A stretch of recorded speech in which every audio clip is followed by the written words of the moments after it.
జగన్మోహన్ రెడ్డి గారు ఆంధ్ర రాష్ట్రాన్ని అదానీ రాష్ట్రంగా చేశారు. ఒక బ్లాంక్ చెక్ లాగా అదానీ గారికి ఆంధ్ర రాష్ట్రాన్ని ఇచ్చే ప్రయత్నం చేశాడు జగన్మోహన్ రెడ్డి గారు. ఒక సోలార్ పవర్ డీల్లోనే 1750 కోట్ల రూపాయలు జగన్మోహన్ రెడ్డి గారికి లంచం వచ్చింది అని ఇప్పుడు బయటపడింది.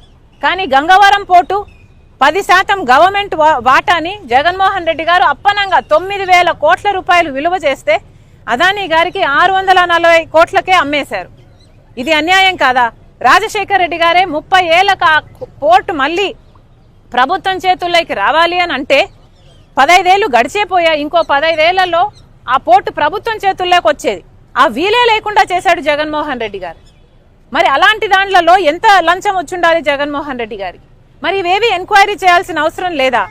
అవినీతి ఎంత జరిగింది, ఎక్కడ జరిగింది అని, అన్యాయం జరిగింది అని మీరు తెలుసుకోకపోతే ఆ డీళ్లు ఎలా క్యాన్సిల్ చేస్తారు? ఆ డీళ్లు క్యాన్సిల్ చేయకపోతే మరి ప్రజలకు అన్యాయం చేసిన వాళ్ళు కారా మీరు? మిమ్మల్ని ఓట్లేసి గెలిపించింది ప్రజలైనప్పుడు. మళ్ళీ చెప్తున్నాం, అన్యాయం జరిగింది, అక్రమం జరిగింది, క్రైమ్ జరిగింది అని అమెరికా వాళ్ళు చెప్తున్నారు. అక్రమం జరిగింది, క్రైమ్ జరిగింది అని అమెరికా వాళ్ళు చెప్తున్నారు. సాక్ష్యాలు ఆధారాలు ఉన్నాయని వాళ్ళు చెప్పి వాళ్ళు ట్రయల్ కూడా ప్రొసీడ్ అవుతున్నారు. మరి అలాంటప్పుడు కనీసం ఇక్కడ ఎంక్వైరీ చేయాల్సిన బాధ్యత మీకు లేదా? వెంటనే ఎంక్వైరీని కమిషన్ చేయాలని చంద్రబాబు గారిని డిమాండ్ చేస్తున్నాం. అంతేకాదు పార్లమెంటులో కూడా కాంగ్రెస్ పార్టీ పోరాటం చేస్తుంది జేపీసీ కావాలని ఈ అంశం మీద. పార్లమెంటులో కూడా చంద్రబాబు గారు కాంగ్రెస్ పార్టీకి మద్దతు పలకాలని డిమాండ్ చేస్తున్నాం. Thank you.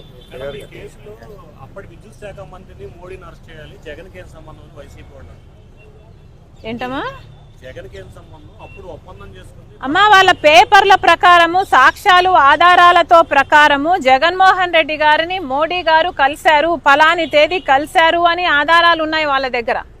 ఆ మరుసటి రోజు జగన్మోహన్ రెడ్డి గారికి ఇన్సెంటివ్స్ అంటే తెలుగులో ప్రోత్సాహకాలు అంటారా, అవి కూడా మాట్లాడుకోవడం జరిగింది అని చెప్పారు. ఆ తర్వాత ఆగమేఘాల మీద కొన్ని గంటల్లోనే ఫైల్ మూవ్ అయిపోయి ఆమోదం ముద్ర కూడా పడిపోయిందని, కేబినెట్ లో అప్రూవ్ కూడా అయిపోయిందని ఆధారాలు ఉన్నాయని చెప్తున్నారు. మరి ఇంత జరిగినప్పుడు అసలు ఏ బేసిస్ మీద మీరు అప్రూవ్ చేశారండి? పక్క రాష్ట్రం మీద ₹99 పవర్ కొంటుంటే మన రాష్ట్రంలో ₹2.49 మీరు సంతకాలు పెట్టారు అంటే మన రాష్ట్రానికి నష్టం జరుగుతుంది, మన ప్రజలకు నష్టం జరుగుతుంది అని తెలిసినా కూడా మీరు సంతకాలు పెట్టారంటే ఎందుకు పెట్టారు? మీ లంచాల కోసమే పెట్టారు కదా. మరి మీరే నిర్దోషులు అని మీరు అనుకుంటే మీరే ఎంక్వైరీని అడగండి. ఎందుకు జగన్మోహన్ రెడ్డి గారు వచ్చి మాట్లాడడం లేదు? ఏ దాని మీద జగన్మోహన్ రెడ్డి గారు వచ్చి మాట్లాడరు? జగన్మోహన్ రెడ్డి గారు సమాధానం చెప్పాల్సిన అవసరం లేదా?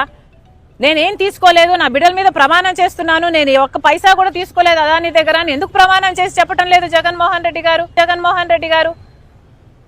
ఇవన్నీ జగన్మోహన్ రెడ్డి గారు మాట్లాడాలి కదా. ఊరికే చెప్తే సరిపోదు. సెక్కితో డిపార్ట్మెంట్ అగ్రిమెంట్ చేసుకుంది అంటే ఎట్లా సరిపోతుందండి? అవతల వాళ్ళ ఆధారాలు ఉన్నాయి అని వాళ్ళు చెప్తున్నప్పుడు కనీసం ఎంక్వైరీ అన్నా జరగాలి కదా అని అడుగుతున్నాం. ఈరోజు జగన్మోహన్ రెడ్డి గారు ఎంత కంఫర్టబుల్ గా ప్లేస్ అయ్యారో చూడండి. కేవలం ఇది అదానీ కాదు, ఇంకొకటి ఎవడైనా ఉండుంటే ఈ పాటికి ఎంక్వైరీ పడిపోయేది, ఈ పాటికి డీలు క్యాన్సిల్ అయిపోయేది, అన్ని జరిగిపోయాయి. కానీ అదానీ బీజేపీ మనిషి కాబట్టి చంద్రబాబు గారు కనీసం పేరు కూడా ఉచ్చరించడం లేదు. అప్పుడు పవన్ కళ్యాణ్ గారు కూడా మాట్లాడారు డీలు జరుగుతున్నప్పుడు ఇది అన్యాయం జరుగుతుంది అని. మరి అలాంటప్పుడు ఇప్పుడు అన్యాయం జరిగింది అని తెలిసినప్పుడు, సాక్ష్యాలు ఆధారాలు ఉన్నప్పుడు మీ దగ్గర, మరి ఇప్పుడైనా ఎంక్వైరీలు వేయాల్సిన అవసరం లేదా మీకు?